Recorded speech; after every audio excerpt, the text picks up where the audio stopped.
देश में कोरोना से संक्रमित होने वाले नए मरीजों की संख्या में लगातार गिरावट देखने को मिल रही है। कोरोना संक्रमण के नए मामले 1 लाख से कम दर्ज किए गए हैं।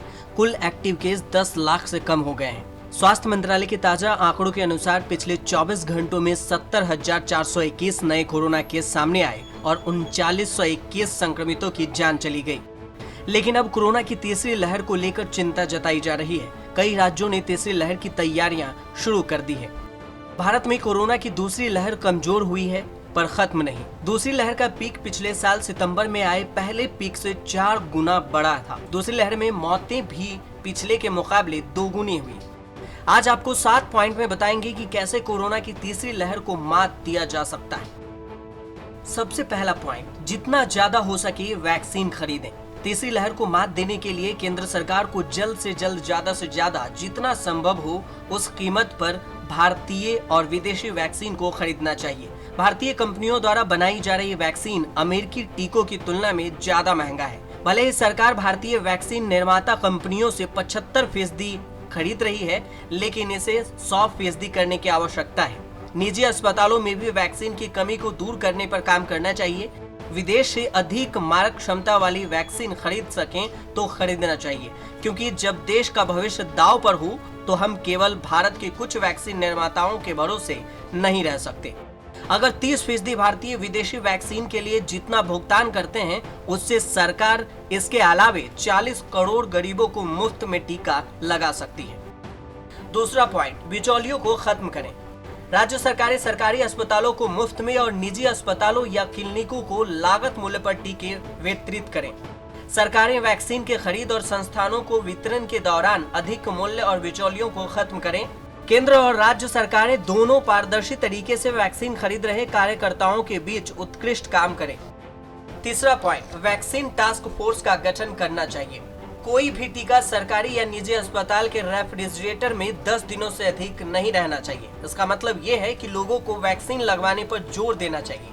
सरकारी और निजी दोनों अस्पतालों को अपने वैक्सीन टास्क का ओपनिंग और क्लोजिंग बैलेंस हर 10 दिन में स्टेट या सेंटर वार रूम को देना चाहिए। यदि कोई अस्पताल 10 दिन में अपने टास्क का टीकाकरण करने में सक्षम नहीं है तो उसे दूसरों को वितरित करना चाहिए।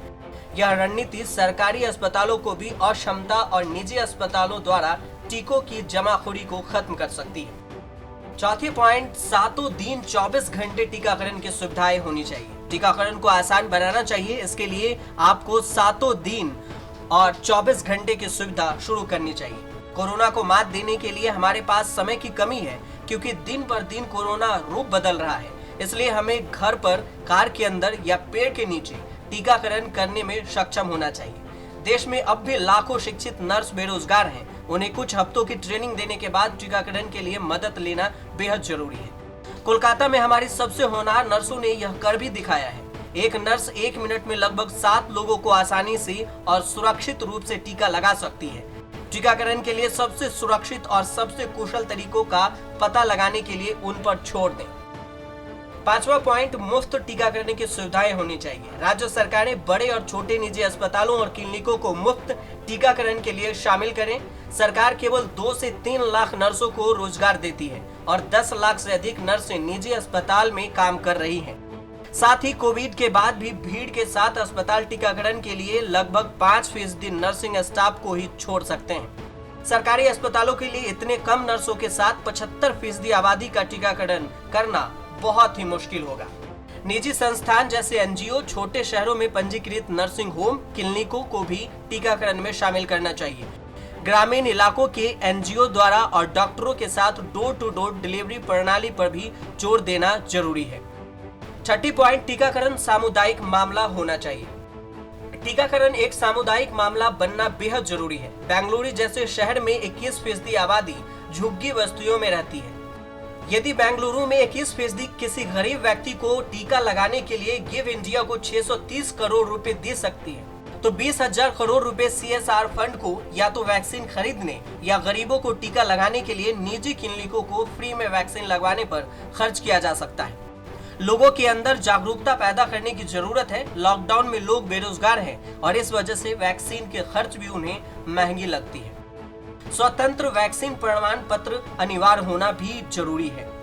सभी कार्यस्थलों, सार्वजनिक परिवहन, सिनेमाघरों आदि पर वैक्सीन के स्वतंत्र रूप से उपलब्ध होने पर वैक्सीन प्रमाण पत्र को भी अनिवार्य किया जा सकता है। कोरोना के कारण पिछले 1.5 साल सभी फ्रंटलाइन वर्कर के लिए बहुत कठिन रहा है। हमें से हजारों लाखों लोगों ने नौकरियां खोया और सबसे ज्यादा इसी 1.5 साल में मौतें भी हुई है। देश में अब तक सिर्फ 25 करोड़ के करीब ही वैक्सीन लोगों को दी गई है, जिसमें वैक्सीन की पहली और दूसरी डोज दोनों शामिल है और कोरोना की तीसरी लहर का समय भी नजदीक है। कोरोना को मात देने के लिए एकमात्र हथियार वैक्सीन को माना जा रहा है, इसलिए ज्यादा से ज्यादा लोगों को वैक्सीन लगवाने पर जोर देना ही उचित होगा। न्यूज़ तक ब्यूरो।